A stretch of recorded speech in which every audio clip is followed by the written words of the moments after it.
Insurance isn't one size fits all. That's why drivers have enjoyed Progressive's Name Your Price tool for years now. With the Name Your Price tool, you tell them what you want to pay, and they'll show you options that fit your budget. So whether you're picking out your first policy or just looking for something that works better for you and your family, they make it easy to see your options. Visit Progressive.com. Find a rate that works for you with the Name Your Price tool. Progressive Casualty Insurance Company and Affiliates. Price and coverage match limited by state law. AI is incredible. It can teach you how to fry an egg and even write a poem, pirate style. Yarr! But it knows nothing about your work. Slackbot is different. It doesn't just know the facts. It knows your schedule. It can turn a brainstorm into a brief. And it doesn't need to be taught. Because Slackbot isn't just another AI. It's AI that knows your work as well as you do. Visit slack.com/meet Slackbot to learn more. It's Monday morning in America. You know what that means, OG? Happy Monday, America. Oh, God, what's wrong with your coffee mug? Oh, it's got this beautiful Spartan on it. It is football season. It's very soon. It's coming back. It's closing in on it. NCAA football's out. That's right. We have a new coach. We have a new hope for at least the first 2 games this year. You're laughing. Everybody's undefeated. Everybody's got a chance at the natty. It can't be worse than last year, OG. It can't be. Tell me it can't be. Maybe. It can be worse for your team. Yeah. We'll see. Could be a lot worse. But you know who it's always better for? It's better for all of us because we've got the men and women in our armed forces protecting us. Yep. So we begin our week by saluting our troops on behalf of the men and women making Podcast in Mom's Basement and the men and women at Navy Federal Credit Union. Thank you for all you do. Let's go stack some Benjamins together. Hoorah. Look. This is hot, Ray. Symmetrical book stacking, just like the Philadelphia Man's Turbulence of 1947. You're right. No human being would stack books like this. Listen. You smell something?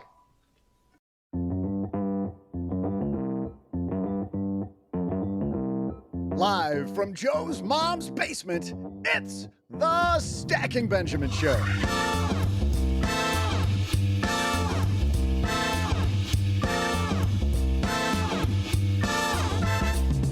I'm Joe's mom's neighbor, Doug, and welcome you, big-time stacker you. Want to really shine at work? Today, we talk about why people fall out of love with their jobs with psychologist and NYU professor Tessa West. Plus, in a recent story, Mark Cuban was able to keep from losing money while others took it on the chin. Will a strategy like Cuban's work for you? We'll ask the question and answer it. Plus, we'll answer a question from one stacker who thought, I'd better call Saul. See hi and OG. And then I'll share some amazing, incredible, nay, epic trivia. And now, 2 guys who are the Abbott and Costello of this financial circus. It's Joe and O-G. How old do you think you got to be to get an Abbott and Costello reference? I'm going to say older than 46 years, 7 months. What day is it? 6 months and 28 days, or whatever it is. 1 out of the 3 of us knows what the hell that means. Hey, everybody. Welcome to the Obscure Entertainers from the Past podcast. I'm Joe Saul-Sehy, Average Joe Money on Twitter. Across the card table from me, as always, Mr. OG is here. Good morning, my friend. Or good, I should say non-specific time of day because we have no idea when people are listening. Oh, it's definitely morning. Nobody listens to podcasts anytime other than mornings, right? No, duh. It's always morning somewhere. It's 5 o'clock somewhere. Yeah, we got Tessa Woods here. Have you ever tried to find work that works for you? I don't know what that means. So, does your job work for you, OG? Being on a podcast 3 days a week, does that work for you? Does it work for me? Is it working? It's something to do. I get to hang out with you, Doug. Mostly you. Tessa told me she had a therapy session and she was going to do an interview. So I was just maybe assuming that the session might be with you. I don't know. Maybe. I can't disclose confidentiality. Lots of people, very seriously, lots of people in the fire movement, OG, are like, you know what? I hate my job, so I'm just going to bug out. And yet, what Tess is all about is maybe it's more fulfilling to find out work that really fits who you really are. We're going to talk to her in a little bit. We have a great headline, but before all that, we have some sponsors that make the show go and make it free. Let's hear from one right now. I had a breakfast mentoring meeting yesterday with a young woman who was just amazing. She is graduating from college with a degree in wealth management, and she reached out hoping for some pointers. And listen, if somebody's in Texarkana and wants to go into this beautiful field of personal finance and helping people get their money together, that is incredible. But even more incredible is how she reached out, how she was trying to network.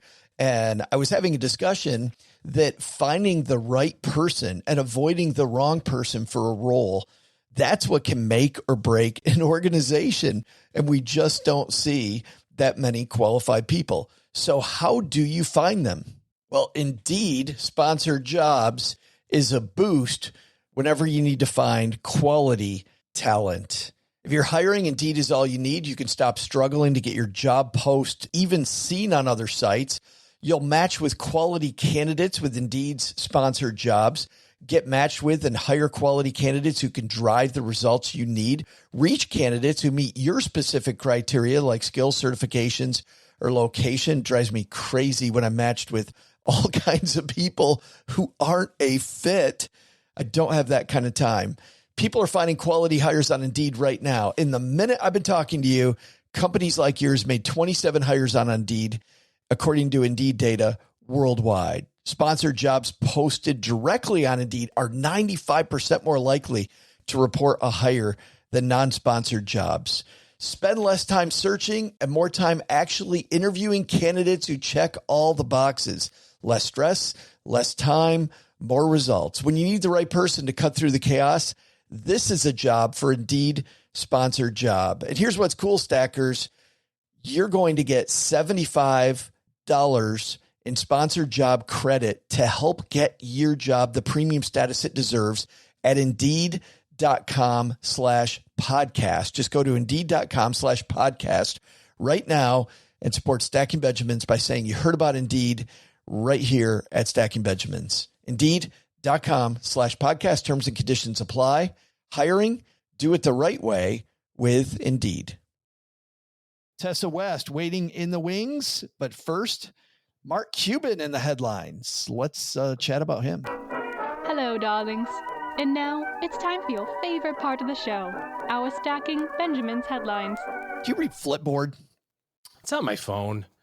It seems to work every so often. It seems like sometimes I'll log in and it'll be like, you've read everything. I'm like, I feel like there's some stuff I haven't read yet on the internet, but maybe I'm good. Maybe I'm all caught up at this point. You're high-fiving yourself. Guess what I did, Mrs. OG? Apparently I read everything. I read the internet. I've done this with my boys. Like I'll say, oh, I found this funny video. And I'll start it. My son will go, yeah, I already saw it. I have yet to find a video that my son has not already seen. I watched a clip. There's a section in Office Space where they're talking about getting caught and how they're going to go. Now, they're not going to white collar prison. They're going to a different kind of prison. I don't know if you remember the line, but they've decided that they're going to get caught and they're all frustrated about it. And I was like, oh, hey, watch this because it was appropriate to the discussion we were having. We got halfway into it. My son goes, yeah, I already saw this. I'm like, you watched Office Space? He goes, I don't know what that is.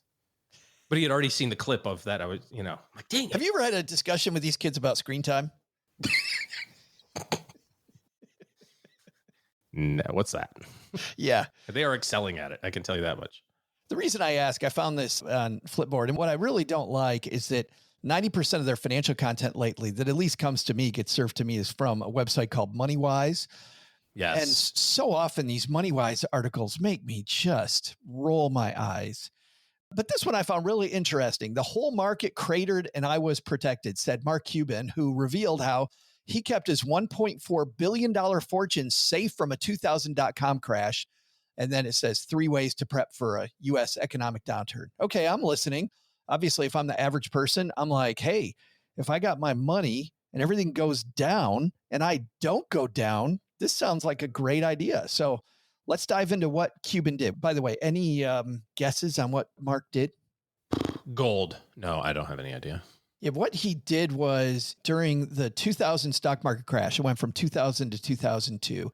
He had just made a bunch of money selling his company, broadcast.com, to Yahoo for $5.7 billion. So he went from regular dude to billionaire overnight. Oh, well, he had some money before then. Good point. Not 5 billion, but No. you know, He went from maybe above average guy to yeah, billion. He was definitely upper middle class. The Yahoo stock that he owned was worth 1.4 billion. Because some people, again, maybe old guy story, but when Cuban sold his company, he got Yahoo stock for it. Well, that happens in almost all transactions. Very few do you hear are cash deals. Sometimes you'll hear that, right? They'll say such and such a company is buying such and such a company for $16 in cash. But a lot of times it's a cash and stock deal. Even if you're a small business owner and you're selling your business to another small business owner, you're not getting actual stock like you would on the stock market, but you're getting, an ownership of the new co, basically. And that's basically representative of what Cuban did. He owned a proportionate share of Yahoo now. And during that time, in 1999, early 2000, Yahoo was the thing. Yahoo was the NVIDIA of 1999. It totally was. Yeah. I mean, those Yahoo commercials and everybody was so excited. Yahoo. If you didn't use Yahoo as your portal to get to the internet. We didn't have a Yahoo email. What's funny is I still have 2 of them. Yeah. I get emails on my Google email about my Yahoo account. Like, hey, we're seriously going to shut this down if you don't come look at it. I'm like, no, that's cool, man. Go ahead. And then 5 years later, like, for real, this time, if you do not log in, we're totally deleting all your email. Like, oh, I still have that. Cuban sees all this craziness around him. Okay. And does the opposite. You know what the average person does. They go and they buy into it, right? We saw tons of people in 2000 buy into it. We saw tons of people buying real estate in 2006, 2007. We see people going out of international stocks right now, right? Everybody just goes to the hot thing. Mm-hmm. So Cuban told Howard Stern he did a hedge. He sold calls, he bought puts to protect his stock. It went up in value some more and went up to where his hedge was, and that automatically cashed him out. And as everybody else was going down, Cuban sitting in cash with his $1.4 billion. Mm-hmm. So I think there's a lot of people, OG, that read this and they go, ooh, a hedge, selling calls, buying puts. Let's do it. Why wouldn't I do that? I mean, we're seeing this thing now where the market's up, it's up, it's up. Hey, it's at all-time highs. Market's all-time highs. Why don't I go sell some calls and buy some puts and put a little color on this thing so I don't lose any money? What could go wrong with this strategy, OG? Well, ultimately, it is a protective thing, but there's a pretty big downside. And I'll give you a very perfect example of this, which is we had a client who acquired through somewhat of an inheritance, a substantial position in a really popular big name stock. And we knew it was coming. There was some foreshadowing there of what was going to happen. And so we were talking about it at the beginning of the year. And this stock had a really big run in 23. And, at the beginning of January, it's like, all right, this stock is up 100 some odd percent a year. This is now 20% of your net worth, your investable net worth. What do you want to do about it? This is a big thing. Now, it could continue to go, right? And obviously, if you're concentrated in a position and the momentum is carrying it forward, that's going to help. That's going to pull the rest of your portfolio up, in terms of value, because it's so concentrated. But the other thing can happen too. The stock's up 100 and some odd percent a year. I mean, seriously, it could go down by 50%. And you're still up 50, but nobody remembers that, right? Everybody remembers I'm down 50. So we talked about the different ways to protect it. One way is to do that. You can say, I want to buy insurance on my stock. My stock is worth $100 a share. I'm okay with it bouncing around. It's going to do its thing. But if it gets to 80, I want some protection there. I want some insurance that it's not going to go from 100 to 80 to 50. I'll take the minus 20, but I don't want the minus 50, if that makes sense. And so you can do that. You can buy insurance on it, cost some money. And that's really what these options are. For people that don't understand the options game, options equals insurance in this usage. In this case, you're having the option to sell the stock at a specific price. And in this case, the price is below what it is right now. So you're saying I'm insuring it for this lower amount, basically. You can insure it for a higher amount if you want. That's going to cost way more money. Just like if you go, you get your house and it's worth $1 million. You go, I want to insure it for $3 million. The insurance company is going to be like, all right, but it's going to cost you way more. Most of the time they wouldn't even let you do that. But you know what I mean? Like it would be a ton more. And while we're paused here for a second on this, if it's 100 and you're buying it for that low, 20% below. So you're saying, I'm going to sell this stock to you at 80. If it gets to 80, That doesn't cost you very much because that's a 20% decrease. So that insurance is pretty cheap. The cool thing for somebody on the other side. So on the other side of this is a gambler, and the gambler goes, hey, I can pay pennies on the dollar to pick up Yahoo stock for next to nothing. Yeah. If it goes down 20, I'm going to get it for this. I'm basically getting it. Well, and the person who's buying it on that side is actually making money while they wait. Right.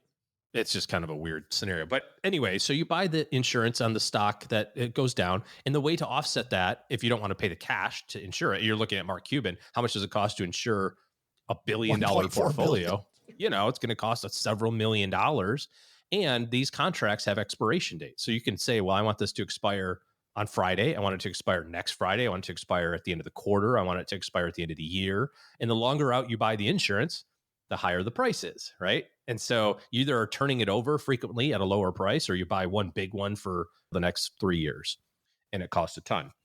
The way to offset the cost on that is then you also say, I will give you my stock at a certain price on the upside. So I will also promise to sell it. You know, it's at 100. I think it's going to go to 105, but hey, look, if it goes to 120, you can have it at 120. I'm good with another 20% upside. If it hits that between now, you know, and so if you do that 20% upside number, the market, the other participant in this transaction, is going to give you cash today. You're getting the insurance premium, if that makes sense. Yeah. In that case, you're the insurance company. One time you're the insurance customer, one time you're the insurance company. So you can take those $2 together, nets out to zero. You've effectively said, as long as it trades between, in this case, 120 and 80, I'm net even. The market's going to do what the market's going to do. I'm totally okay with it. If it skyrockets to 150, I'm out at 120. If it bottoms out to 50, I'm out at 80. That's the transaction that he did. The problem that happens here is exactly what happened to Mark Cuban, only imagine it was 1998 instead of 2000. The thing that he got right was being lucky on timing. Because back to this example that I was giving you before about a client, the stock had done amazingly in 23. We were like, look, maybe there's some protection we want to think about here. Since then, the stock is up another 50%. If we would have capped our earnings, you know, by doing this trade, basically, we would have been out of the stock, you know, up 2023 numbers plus a little bit into 24. And here we are in July, and the stock is up another 50% since the beginning of the year. The one downside of doing this is you really, in a rising market, you're going to get moved to cash maybe earlier than you thought. The other problem with that then is now what are you going to do with the cash? It looks really great on paper when the market goes down and you're out, you know, minus 10, minus 15, and you're like, woohoo. And then the market keeps going down 50. You're like, look at all this great money I saved. But now you have this $1 billion or 100,000 or whatever your number is, and now you have to get back in. And more often than not, since the market goes up more times than not, you're going to be rebuying back into a higher market than when you sold. I like that we've been talking about that a lot the last few weeks, about that piece right there, because with the market hitting all-time highs, that's what the market's supposed to do. So I'm glad we talked about that. I'll tell you the piece of this that's interesting to me is the fact, OG, that if you start with trying to cap your downside, there is no free lunch. He had to be willing to give up the upside. So what's cool about this that's different than most of our stackers is his intent truly was different. This is what frustrates me about this piece. This piece talks about protecting market downside. That wasn't what Cuban was trying to do. I personally don't think, knowing how smart Mark Cuban is, he wasn't worried about whether the market goes up or down. He had just gotten a huge effing windfall of $1.4 billion. He didn't want to see it deteriorate, and he knew that good financial planning means he had to diversify it. So what's the best way to make sure that he diversifies it? Well, he puts this collar on it. And hey, if it goes up, he'll make a little more money before he diversifies. If it goes down, he doesn't lose his ass. He doesn't lose all of it. So he lets the market do what it's going to do. He got lucky. It went up. But then he did what he intended at the beginning, I believe, which was to get the hell out of Yahoo. You know, maybe he left some of his money there, but now he probably had 99% of his money in one stock, and it was enough to last him forever. So Right. I think if you begin with what's my intention, if your intention is to avoid market losses, I think you got to go back to all those episodes we've had the last few weeks talking about that, because you're just going to get your ass kicked. Well, I think that when you look at your investment, this has come up. I think people are talking about it. Maybe in the fall, we can do kind of like a lifeboat drill. I call them lifeboat drills. Maybe we'll do a lifeboat drill about investment planning and kind of where things are. But I think we hear these stories of the market's at an all-time high, and juxtapose that against maybe what's going on in our personal economies. And that's not always exactly the same, but Main Street, Wall Street, you can see some correlation to that. Oh my, inflation still feels pretty high. Is this being supported by some other metric that I can't really see? Like why does it seem the stock market seems to think that everything's going great, yet in my personal account, accounting, not necessarily your brokerage account, but you know what I mean? Like in my personal life, it doesn't feel as good, right? Groceries cost more, gas costs more, insurance costs more, so on and so forth. Sometimes those things are just a microcosm and sometimes it's a foreshadowing.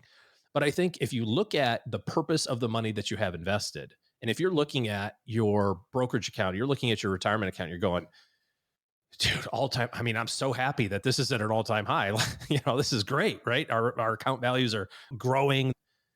How great would it be to be able to go back to the beginning of 2023 and buy at 2023, knowing what you know today, knowing that where the stock market went in 23 and 24.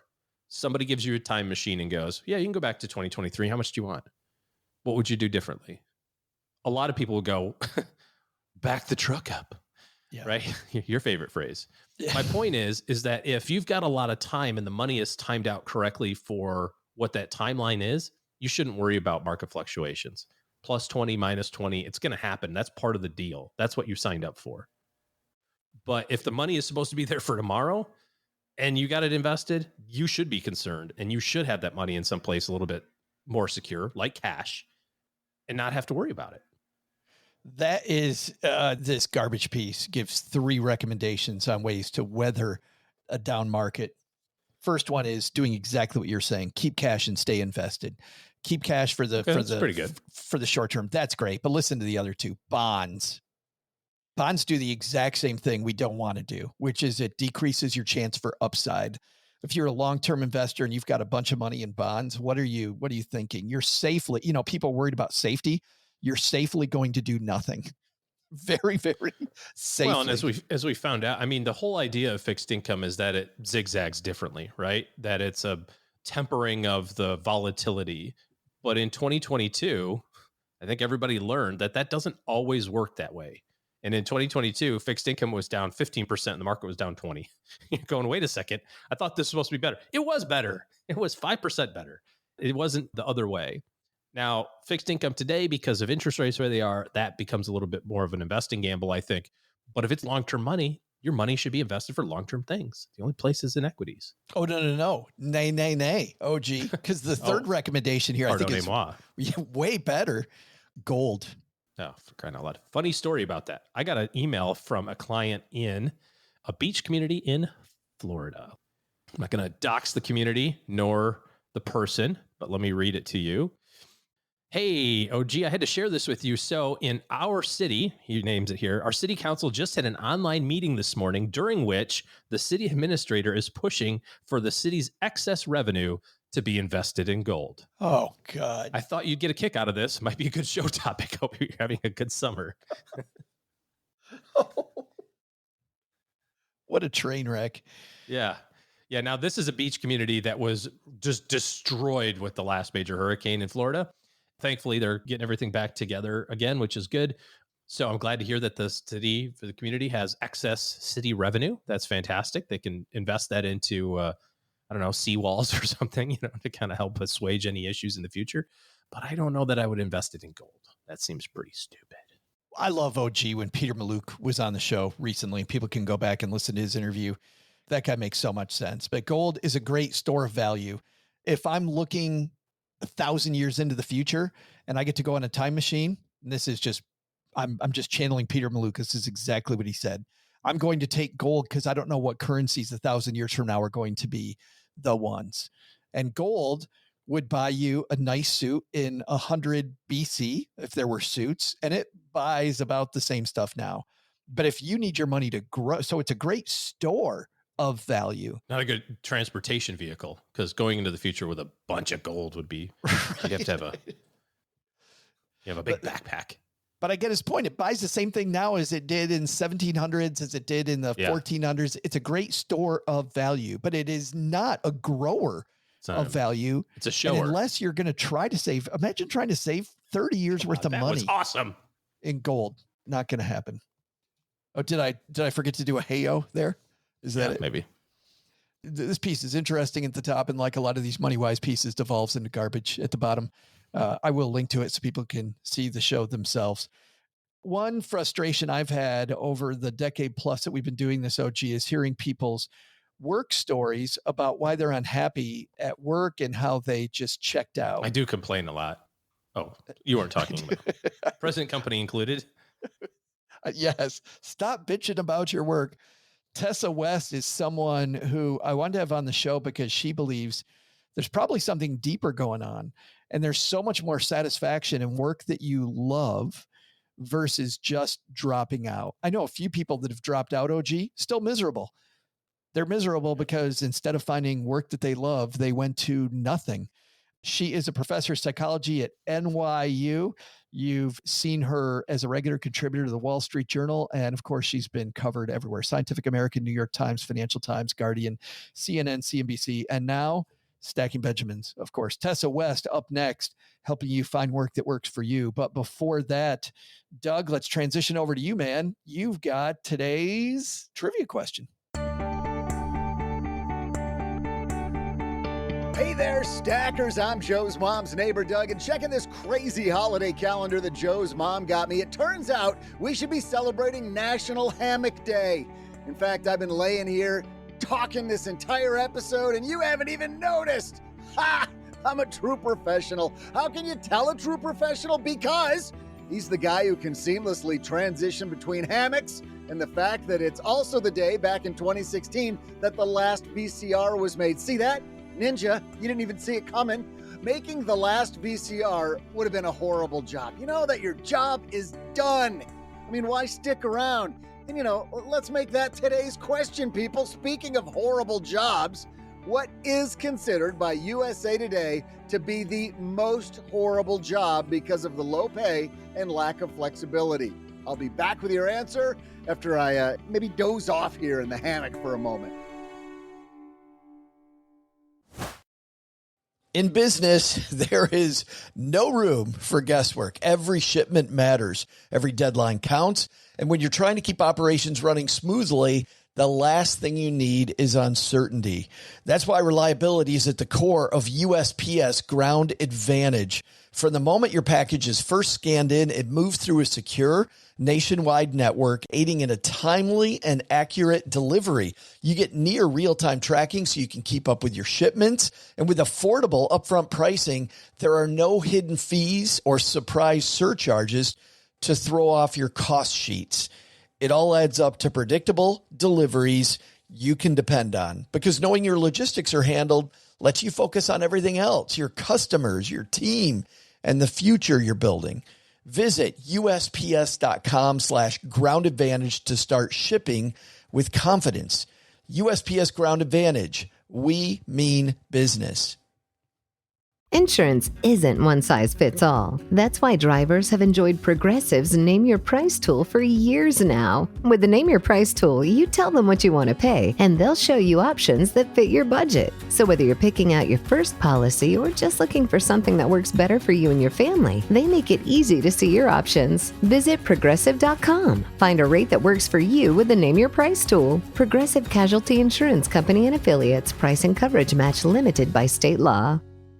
What would you do if your online store converted 36% more shoppers? You could take 36% more vacation. Another pina colada? Yes, please. Open a new retail location with 36% more square feet. Fantastic. Hire 36% more help. You're hired and you're hired. Shopify has the world's best converting checkout, up to 36% better than other e-commerce platforms. What you do with those extra sales is up to you. Switch to Shopify today at shopify.com/listen and get a $1 trial. Shopify.com/listen. Cuban. Did you know Fast Growing Trees is America's largest and most trusted online nursery with thousands of trees and plants and over 2 million happy customers? Whether you're planting fruit trees, adding privacy, brightening things up with flowers, or bringing in houseplants, Fast Growing Trees has it all. Even better, they can help you find options that are right for your climate, your space, and lifestyle.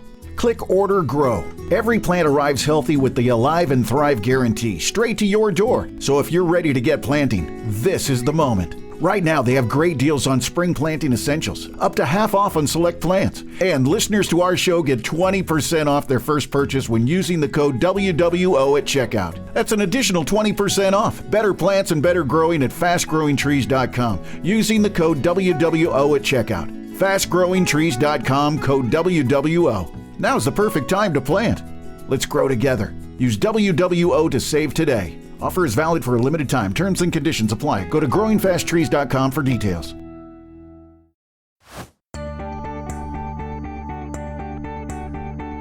Hey there, stackers. I'm expert topic changer and the guy connecting fruit with hammocks, Joe's mom's neighbor, Doug. I mentioned that because during the break, Joe's mom just mentioned the idea of bananas having hammocks. Like, I've never even understood why people think that their fruit needs a rest. I mean, really? Maybe that one banana who can't stand being in the bunch needs a break, but to baby it through with a hammock? It's just, I'm baffled. But today's trivia question wasn't about that topic. It was the one I stealthily transitioned to without really overemphasizing the fact that I did. On today's date in 2016, the last VCR was made, which to me truly seems like a bad job. Who wants to come to work crying on the last day because they can't be kind and rewind any longer? The question was, what's the worst job according to USA Today because of the lack of flexibility and overall low pay? The answer? While logger came in at number 2, it was taxi driver that scored the top spot. Or wouldn't that be the bottom spot? Hey, but don't worry, taxi drivers, we still love you. We never say bad stuff about you. And now, to hopefully help you find work that is meaningful, it's NYU Professor of Psychology, Tessa West. And I'm so happy she's here with us. Tessa West is here. How are you? I'm good. Thank you for having me on the show. I'm super excited. Well, I'm so happy you could be here because so many of our stackers are dealing with the fact, I don't like my job. I'm sick of it. The reason I listen to Stacking Benjamins, Tessa, in the first place is I'm trying to figure out how to get the hell out and just retire, to drop out and get done. You must know a statistic. How many people do you think, what percentage of us just dislike our jobs now? It's high. It's like around 70% of us at any given day. I'd say it depends on what hour you ask people. Right. Most people have a super ambivalent relationship with their career. They love it and they hate it, often kind of at the same time. So I guess it depends on what side of their personality you're asking, but it's most of us right now are pretty unhappy at work.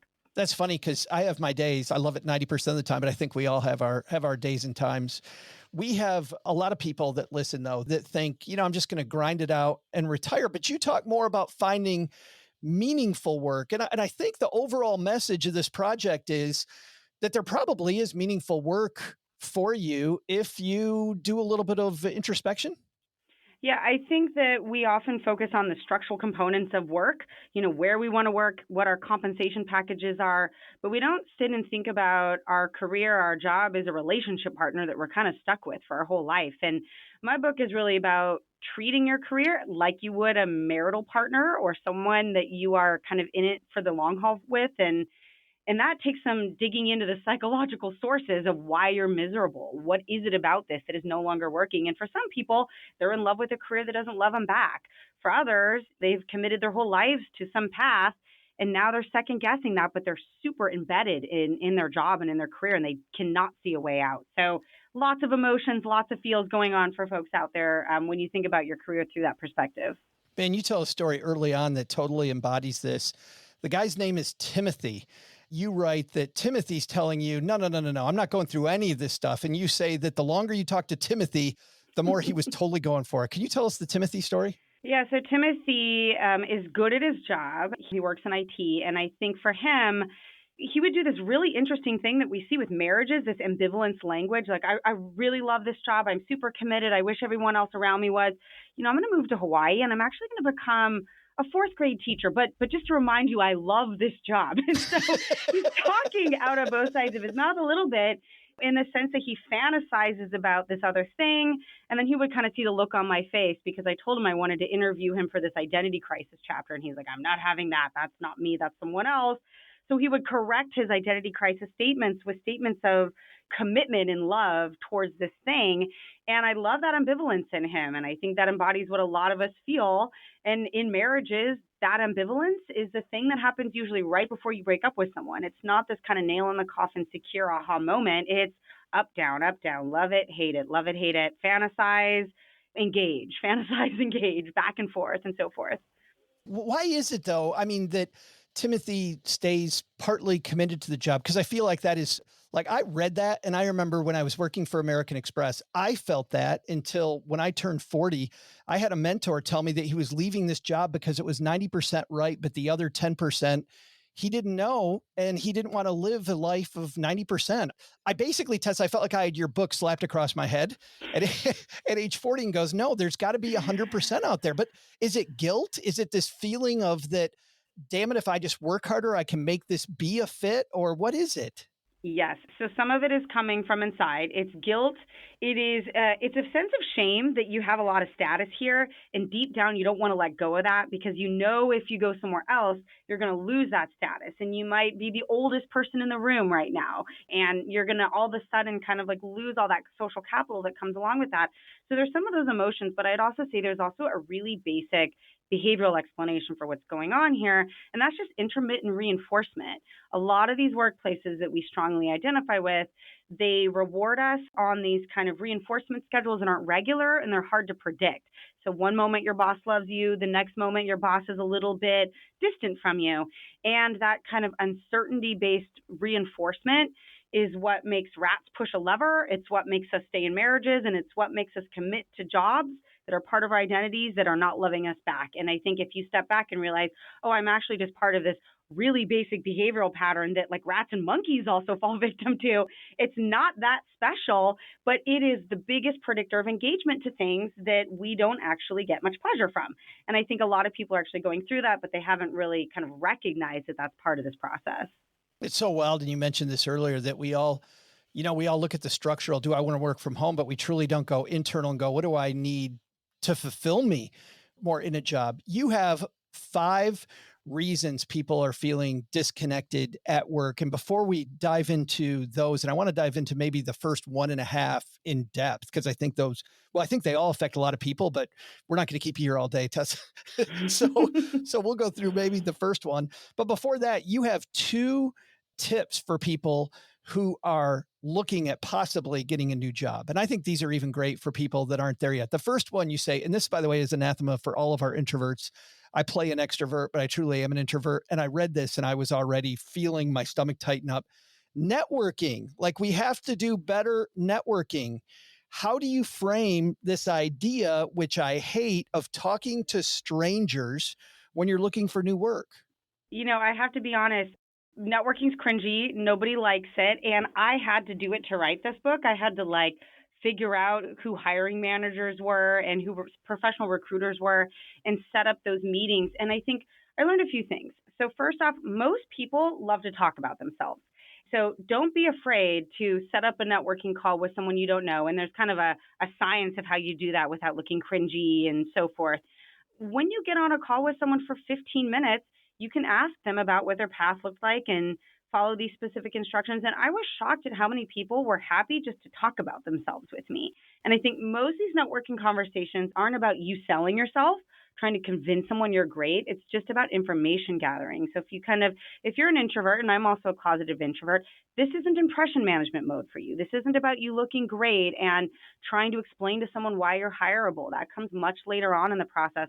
This is just about learning different things. And I think we have an instinct to network with people who are connected to each other, who have overlapping social information, but that actually can damage your exploration of a new career because people are going to have experiences in common simply because they have other similarities in common, like where they grew up or the boss that they have.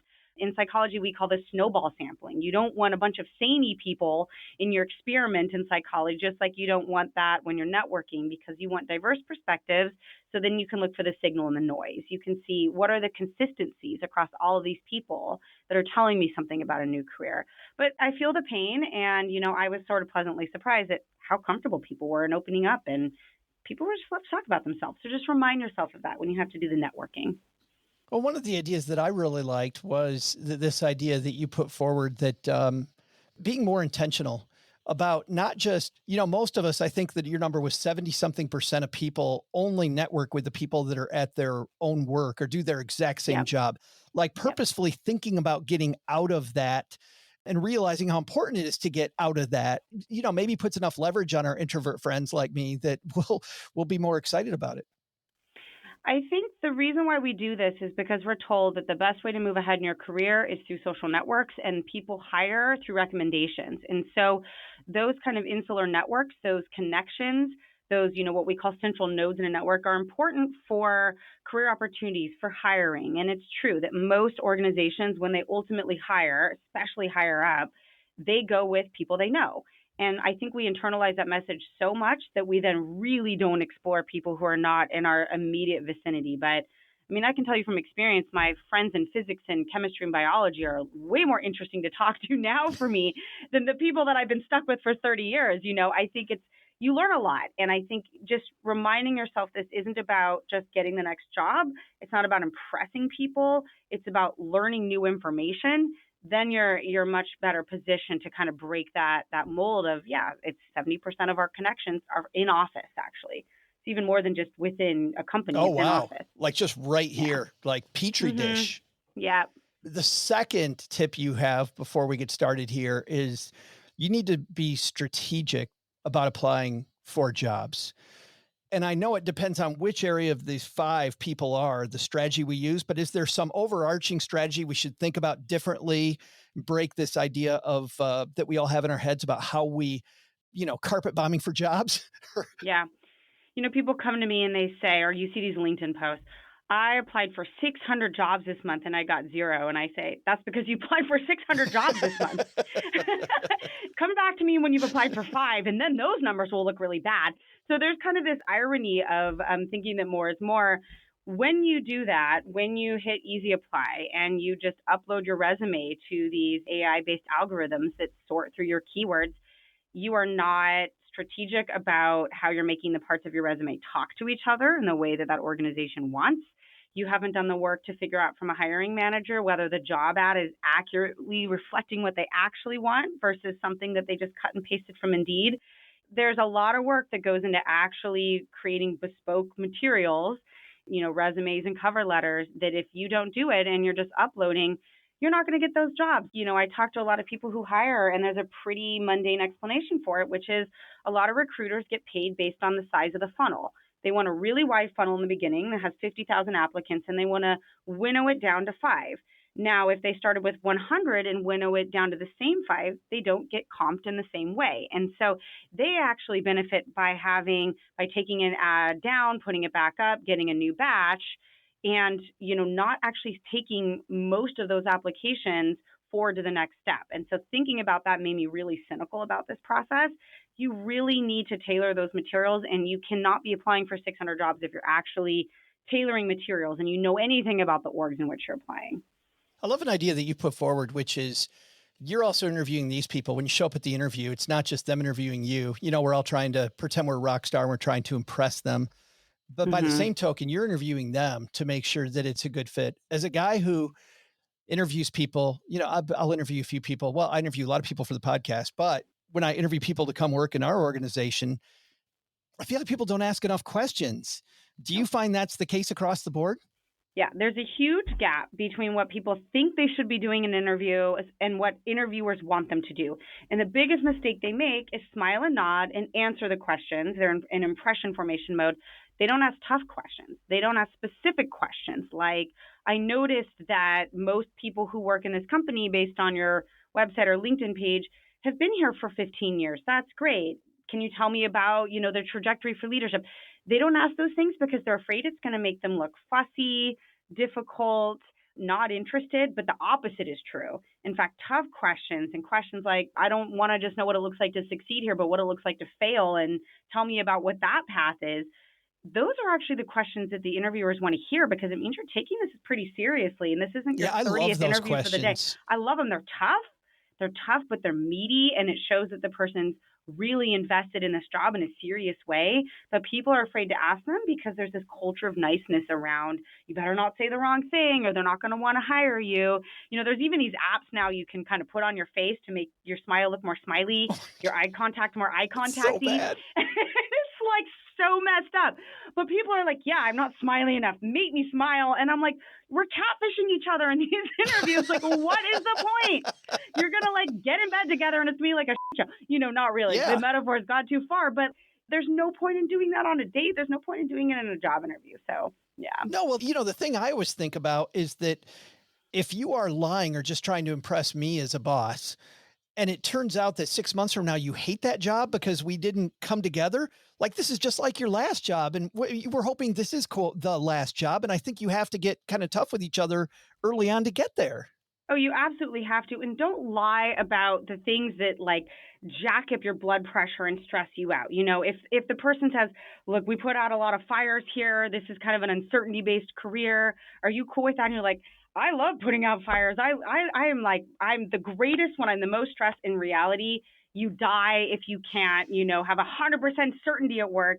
Do not take that job. But we're like, yeah, that's great. That's great. I'm going to learn how to deal, you know, and I think so we lie about what stresses us out. We lie about what our triggers that turn us into jerks are. And I think if we're just a little bit more honest, both sides need to just keep it real a little bit more, then we would reduce this revolving door of talent by quite a bit.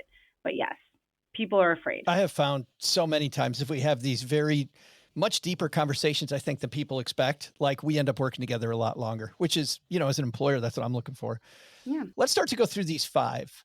And as I mentioned, we'll spend a lot of time just on number 1, because I think if we can dig deeper into 1, we'll help a lot more people than if we try to gloss over 5.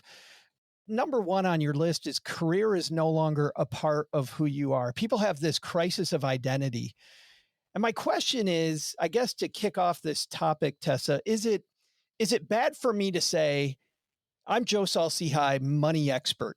Like when I say I'm Joe Saul-Sehy, money expert, I put money expert beside my name and that becomes my identity. Is that wrong to do in the first place? No, as long as, well, now you're kind of going into the territory of the star. Oh, yeah. As long as you are indeed an expert, you know, so assuming that that is an accurate reflection, which obviously in your case it is, I think that when you have an identity at work and it's central to who you are, that is a perfectly acceptable place to be. Where it gets dangerous is if you're a money expert and you hate being a money expert. So you have what we call high identity centrality. Your money expertness is a core to who you are as a person, but you're not satisfied with that identity, you know, but I hate it. We see this a lot in healthcare among doctors. You know, this is who I am. I'm an emergency department doctor and it makes me absolutely miserable. I can't stand a single moment of it. That's when you get in that danger zone. Or I'd say if you're a money expert, but you work for an organization that wants you to have some distance from that, or you personally want some distance from your workplace identity, but the company wants you to be like a little bit culty about it. There's a mismatch between who you see as yourself and what that identity is.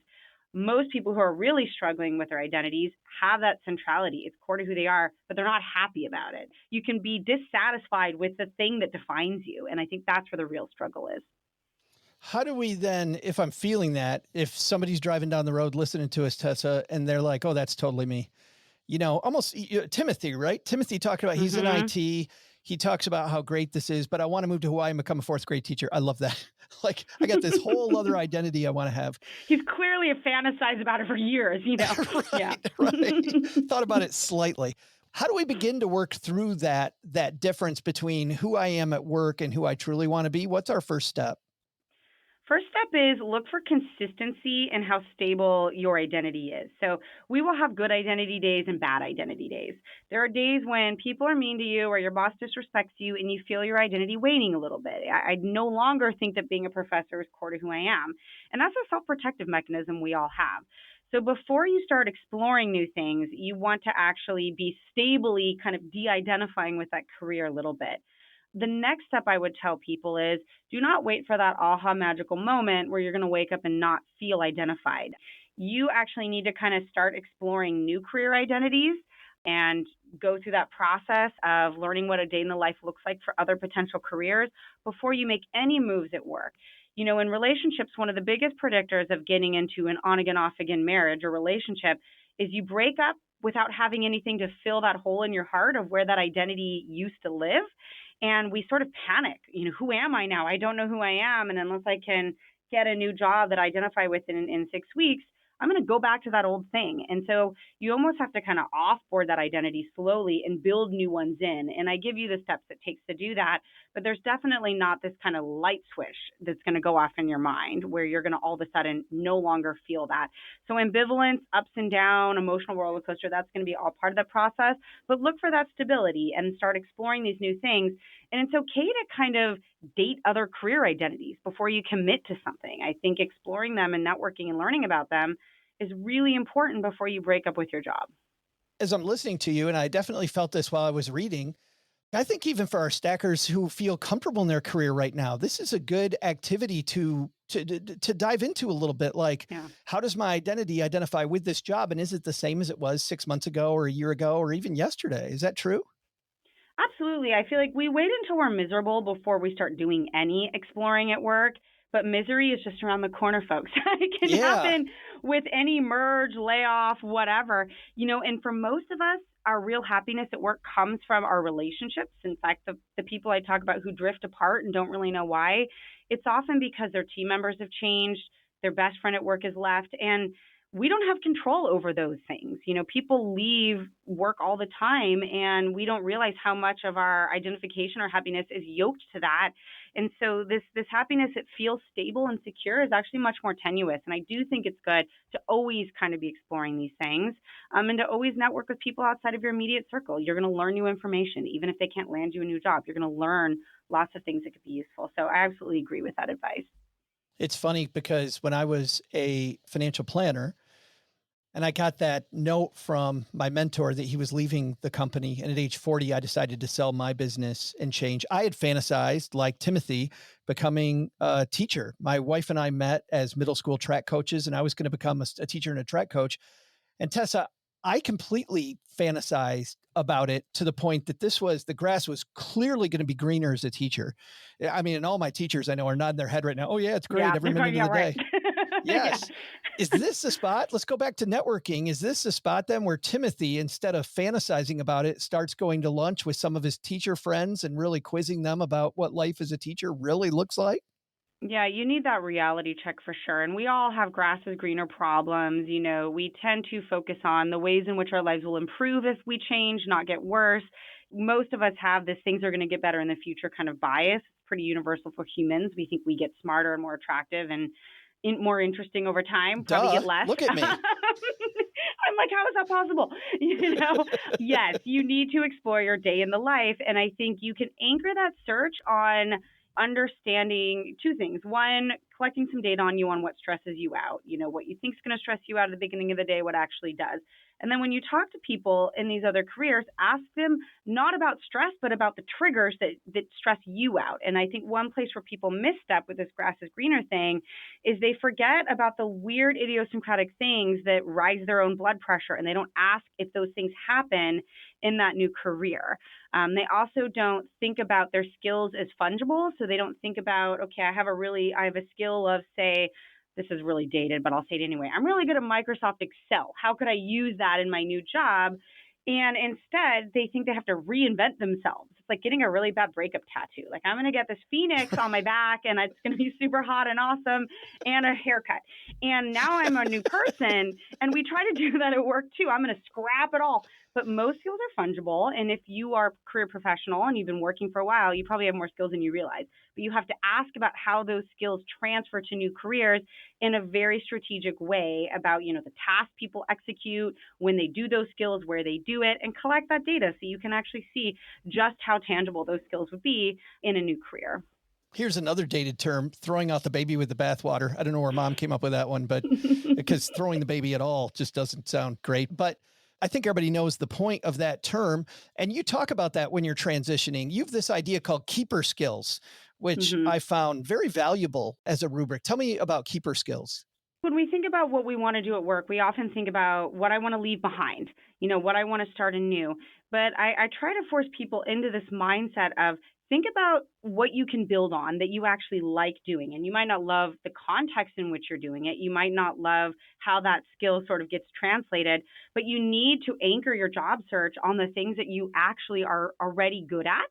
You don't want to pick a career that has nothing in common. And so IT to school, what do those things have in common? You need to take some time to figure out, all right, I'm really good at computers, troubleshooting, taking a ticket written in garble and translating it. Well, that's a skill that fourth grade teachers also have, and figuring out how those skills translate. And that will just not only help you figure out how you could become a newcomer in this career, but also how to rewrite your resume using the right language, highlighting what you already have. And it sounds very simple. Of course, we all have keeper skills, but a lot of us do want to throw the baby out with the bathwater and completely start over. And I really advise people against that. No, because they're keeper skills because they light you up. I mean, that's the part that really lights you up. I'm thinking, so Timothy goes to interview to become a high school teacher. You know way better than I do, Tessa, what Timothy's thinking when he goes into that interview. Why should they hire me as an IT guy, brand new teacher, versus somebody who maybe got downsized from some other school district? They already have all of these. They already have all this experience that I don't have. They already have all these skills I don't have. How does Timothy work through his own brain to overcome what he sees as these deficiencies when he walks into the interview? Yeah. People like Timothy forget that if they've gotten to an interview, it's because somebody is excited that they're interviewing someone who had a different path. And they are seeing skills in you that they think will be a real value added that maybe you don't even see in yourself. And I think we're so busy trying to convince people that we are hireable that we don't ask those tough questions. And we don't ask about things like knowledge transfer, this kind of complex concept of like, I know a thing, how am I going to make sure that knowledge then gets utilized in the way I want in this new job? And so don't feel like you have to cosplay as a fourth grade teacher. Don't pretend you are a person who don't get a new outfit that looks fourth grade teachery. Wear your clothes. Own your old identity and talk about how that identity is now going to be useful for you being a teacher. I see a lot of psychology professors try to move to business schools and they're like, I'm going to put some business school slides into my talk. I'm like, what does that even mean? They know you come from a psych department, just like Timothy's school district knows he comes from an IT background. So don't try to cover, to use the language that we see in the diversity and inclusion world, by pretending you're something that you're not. Own what you are. Just do the hard work to figure out how to transfer your knowledge over and ask the questions about how that's going to happen. Don't assume that they've even kind of thought about it. Yeah, because I think, again, as a guy who's hired, a lot of times, and I love your point that you might not see this, we love a fresh perspective. Like if I get somebody into a role, I've had people go into roles where they had almost no, quote, experience in that area, but they had so much linear experience in other fields. They brought this whole new lens that I never saw and totally helped us change our game, because they were able to be the first person in our organization who looked at things differently in a really cool outside way. Yeah, and a lot of these skills that are actually sampled in the interview that people care about are things like skills can be taught, but the ability to take feedback and not get defensive is a skill that is difficult to teach if someone doesn't have it coming in. I mean, I would debate that a little bit, but the people who I talk to that interview kind of non-traditional candidates say things like, we're looking at their ability to take feedback. We're looking at their ability to sort of reflect on what they could have done differently and better. We're not looking at their ability to learn software. We can teach them that. If they don't know that, who cares? They've clearly learned 15 parallel things in the past. So don't focus so much on that metaphorical software knowledge. Focus on those innate kind of hard-learned skills that come with experience, like feedback giving and getting, right? And I think that's where people sort of don't realize they have a lot more to bring to the table than maybe they even advertise in the interview. I heard this joke a couple of weeks ago about a woman who goes in for an interview and the interviewer says, what's the worst trait that you have? And the interviewee says, well, I've been told that I don't take feedback very well. And the interviewer goes, well, I don't care what you think. Sorry. That's That's like 90% of people. They're like, I love feedback. I'm like, do you? No one loves feedback. That's a lie. You can learn to take it, but don't be like, I love negative feedback. It really helps me grow. No, you don't. No, you don't. No, none of us. Number 2 on your list, and I felt seen in number 1 with crisis of identity, but also I felt seen on all these. Number 2, working in a job that changed so much, it isn't recognizable. There's this drift apart. I mean, when we started this podcast, I would fire up the microphone. And now, like I told you, Tessa, before we started, like now we do Instagram Reels, we do Instagram Lives and YouTube, and we're doing all this video stuff that we didn't do at all when we started. Like sometimes the job, in almost every career, you're there long enough, I think the job changes. Yeah, and this is a great point. So most people, they make 2 mistakes. One, they think the job is entirely changed, not them. And we know this in a marriage. You look at your spouse, you're like, who are you? Used to be fun and cool, and now you're just kind of miserable and grumpy. I haven't changed. You're the miserable, grumpy one. And we do this to our jobs. We assume that it's changed in ways beyond recognition. And then we're also too local in how we think about that. We think it's just this organization, and often it's the whole industry. So with podcasting, clearly time to go back to school and learn how to do video editing, because everyone has a YouTube channel now with their pod. It's just not like voice only anymore. And I think people don't realize how widespread certain changes are. And one of the people I talk about in my book, Trish, really had to figure out, okay, this whole career has changed beyond recognition. And a lot of people are feeling that. And there's a huge group of people who are close to retirement that have an identity crisis / drifted apart, and they're like, I don't know what this Slack channel thing is that I'm supposed to use. Where's my martini and my steak lunch? Like, that's how I do business. And so, there is this kind of often these industry-wide changes that take us a while to kind of actually process is happening. That happens to a lot of people. Obviously, we're not going to be able to get to the 100% solution today, but where do we begin? Because it seems to me, on one hand, you could say, well, you need to keep up with the news and changes in your industry more. And then you see the change coming ahead of time. Yeah, you're shrugging at that one. Not really going to help. It's funny because people will ask me, like, how is AI changing the workplace? And what I tell you right now. Every conference I go to, by the way. Yes. And now I've been offered AI guruship. You there's personal trainers, there's chefs, and there's your AI guru. And I'm like, when did this become a gig? It's a gig. It's a side gig. Sure, you could try to keep up with all the industry-wide changes, but chances are the way those things are actually affecting your day-to-day, you're going to start making up those connections. You're going to see that your company now uses chatbot, and you're going to see that you no longer feel heard, and you're going to assume it's because your company uses chatbot. And I think one thing I learned when I was writing this Drifted Apart chapter is that, like, even the leaders who are making these organizational level changes don't see how they trickle down to affect people's day-to-day lives. They don't even see those connections. In fact, I asked them to draw lines between day-to-day changes people feel and structural organizational changes. And they're just like, I have no idea why someone's manager is rude and whether it's because they have more direct reports or roles were absorbed. It's just too messy. And I think the mistake we make is assuming that two things that are correlated are causally associated. And we do this all the time. And the Drifted Apart really falls victim to that. The other 3 I want to mention briefly. Number 3 is taking on too much at work and feeling overwhelmed and helpless, the stretch too thin. I know a lot of us, as downsizing have happened, feel that.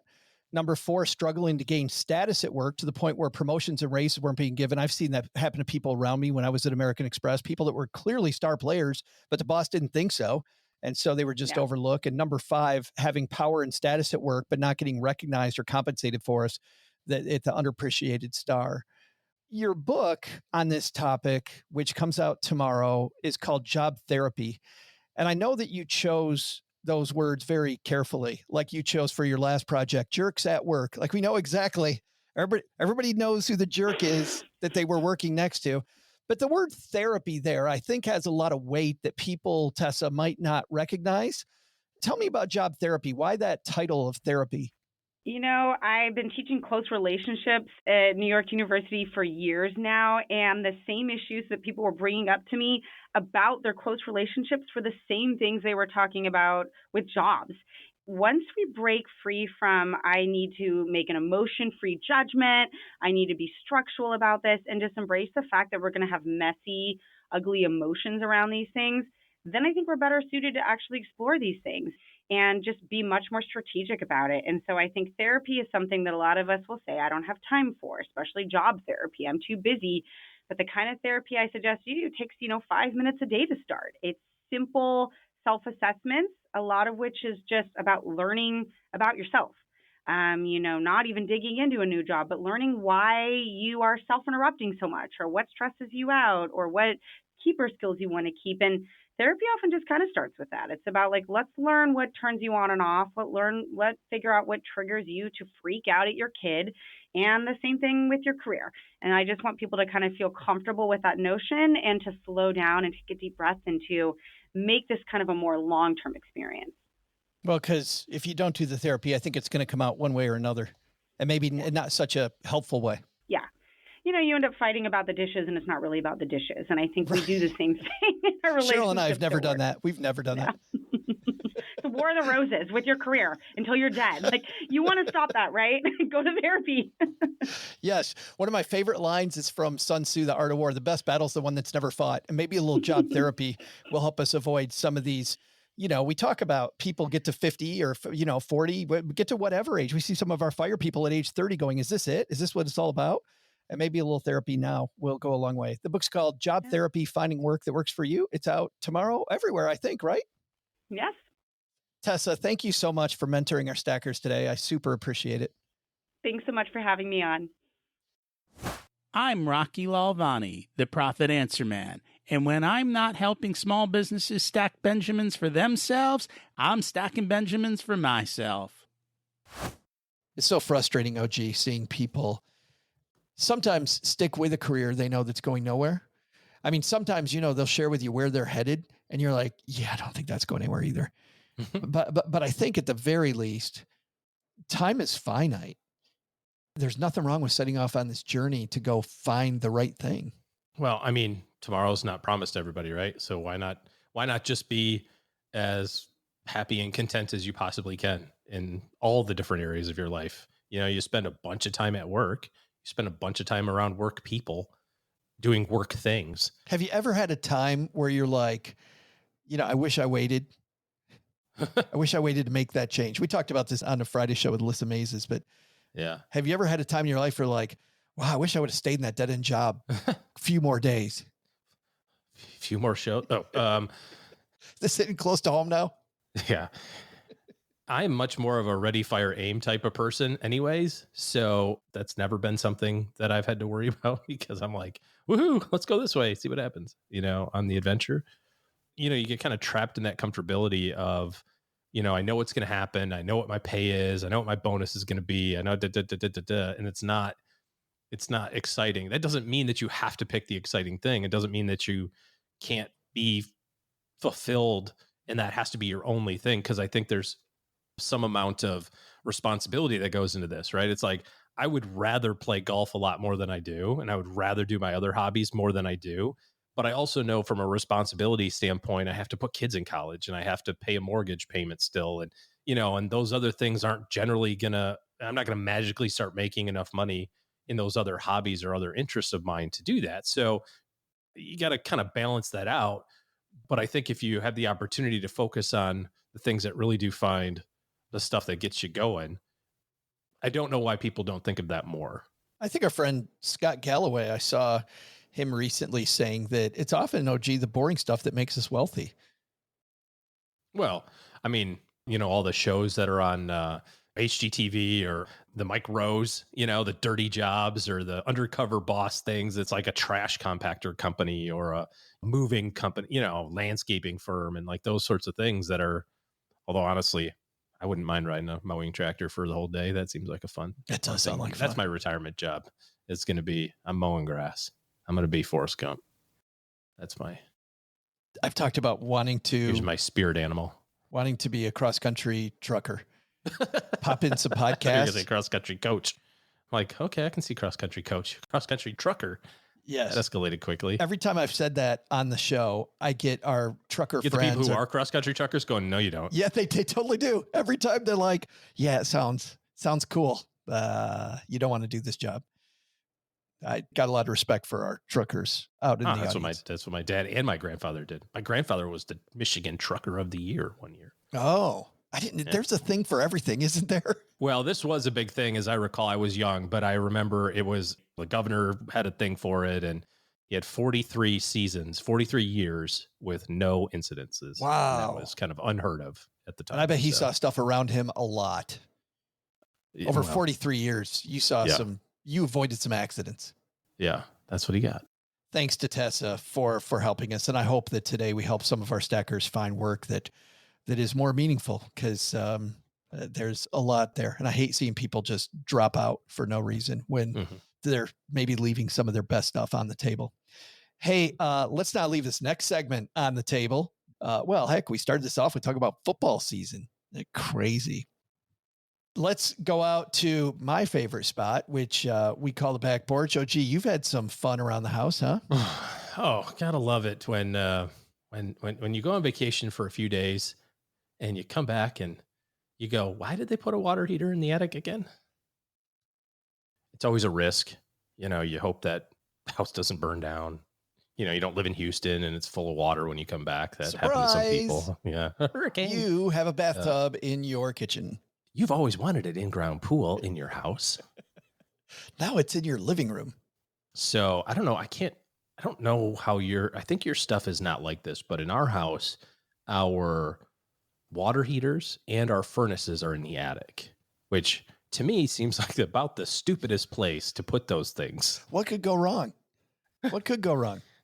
I'm no expert at water and physics, but it seems to me that if you're going to put 100 gallons of water somewhere in a real thin metal container somewhere in your house, why not start with over my head? The least successful place, if something goes wrong, would be the place directly above everything. There's got to be, by the way, somebody in that business who's a stacker that can explain that to me. There's got to be like somebody listening who can tell us the efficacy. To use the $1 million I think that's just where they put it, because I have neighbors in our subdivision. Theirs are in their garage, which makes more logical. We don't have basements, right? Like in the north, all that stuff's in the basement, HVAC and whatever. But anyways, we've avoided the water heater issues. However, the furnace in the attic, runs AC, and then there's the drain line and, whatever, if it gets clogged up, which happens often down here because the AC runs all the time. And then there's a drain pan that's underneath the furnace, which, by the way, is suspended from the ceiling. It's not even like on the ground in the attic or like on the floor. It's hung from the rafters. Apparently that's better. But anyways, there's this drain pan, and then the drain pan drains outside.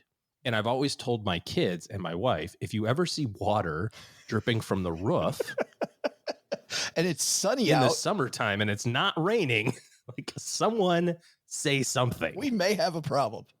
Well, lo and behold, my neighbor texted me while we're up in Michigan a couple of weeks ago, and he goes, "Hey man, I don't think something's going right with your attic or something. I can go over there and take a look."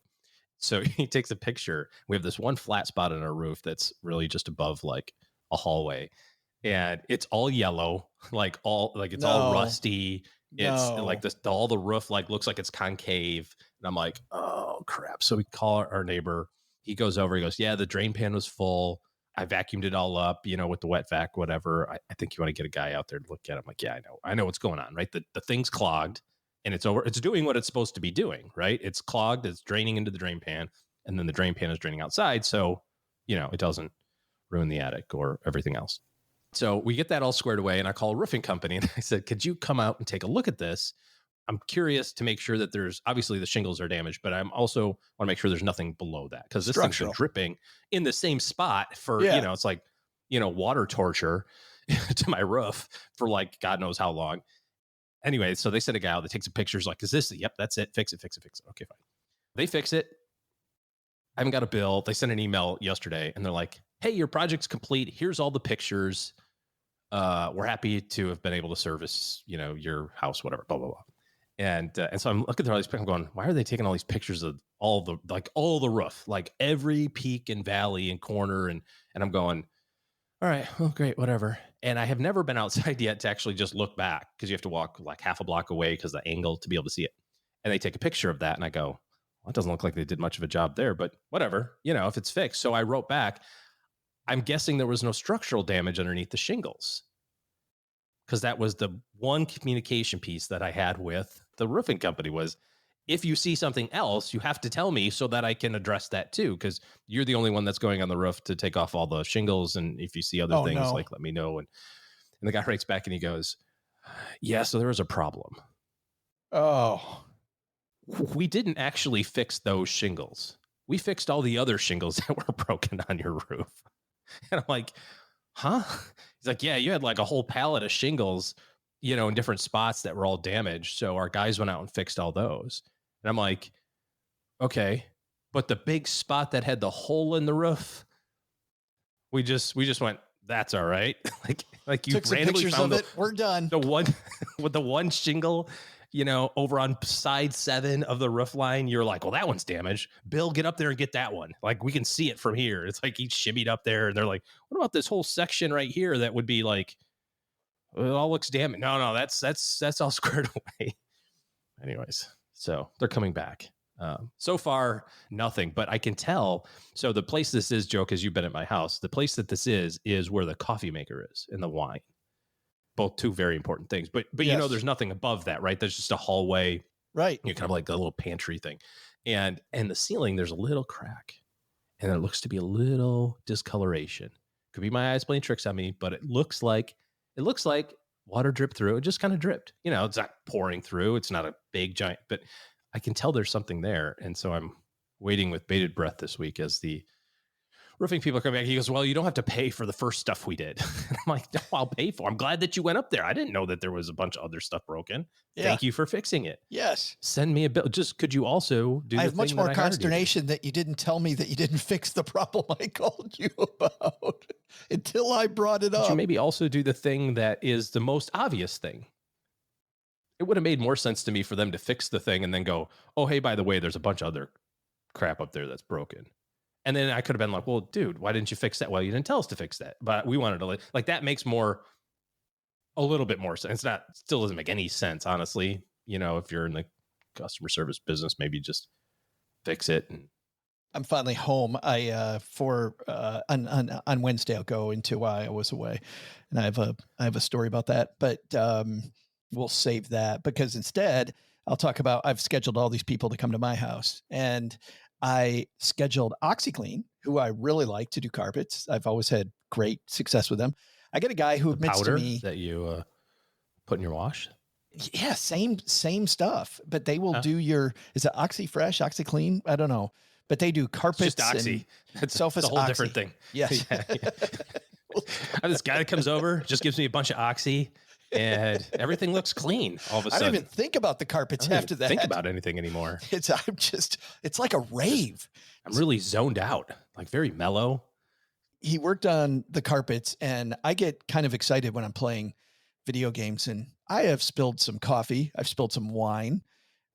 And so there's these discolorations there. And in the past, it's amazing how well they do getting rid of that stuff. But I walked into my room where this sofa is, and there is a big discoloration on the 3 different discolorations on the floor. And I think what the new guy did was he just took the stuff off the sofa, which he cleaned, and put it on the carpet that was also cleaned. And so he's got all this product pushing into each other. And now I got these huge brown stains that need to come out. Nice. Good news is way to cover the brown stains on the carpet, Joe, with the other guy did it. Do you like how I made up this huge story about the dude? Cheryl, you won't believe this. So the carpet guy was here and he stacked a whole bunch of stuff up, and that's why it looks like a poop brown stain on the carpet. I am having my security alarm people come out because we've had all kinds of, hey, this code is 1234 pound. Right. This cover, the password is password. The cover is the cover's loose. The cover's loose on like 10 different things. So having that guy come out, and we had a drain that wasn't draining right when I was on the road a lot. And we actually I got a nice call from Chanel about my drain issue. Hey, Joe, this is a little tip that I have for you that I've been using over the last 20 plus years to unclog sinks, drains, showers. And I have 2 daughters and myself. We all have long hair. It starts with first get a pot of boiling water going. So get a pot of water going, start boiling it. Then make sure, of course, that you remove the stopper in the drain or shower, what have you. Take 1 cup of salt in this order: 1 cup of salt, 1 cup of baking soda, 1 cup of white vinegar. So in that order, down the drain, and let it sit for about 20 minutes. It's going to percolate. You may need to mix it up a little bit to get the vinegar down through the baking soda and into the salt. You shouldn't have to, but you can. Sometimes I'll use an old chopstick to kind of make a hole and to allow it to seep down. So again, give it that time. Then what you do, as the water is now boiling, take it off carefully, take it up to the sink or the drain and run it down the drain a little bit slowly, and then that's it. Thanks, Chanel, for that. You know what I used? I was waiting for, and then call the plumber because it's all backed up even more. I used a different option. Chanel called my credit card and a plumber. That's what solved it. I actually got it so it would slowly drain. But I will try that next time before I call. That's a good idea. Yeah. Yeah. I mean, Drano, all that stuff. Although some of that's bad for the plumbing, I guess. I don't know. How about we flush this episode down the drain, OG? Doug, what should be on our to-do list today? So what's stacked up on our to-do list for today? First, take some advice from Tessa West. Instead of looking to drop out of the workforce, work towards making life meaningful. What lights you up? Let's find a path towards that work, or one that lets you spend more time in your happy place. Second, while Mark Cuban's solution to market downturns could be good, it's partly because he was easily financially independent afterwards.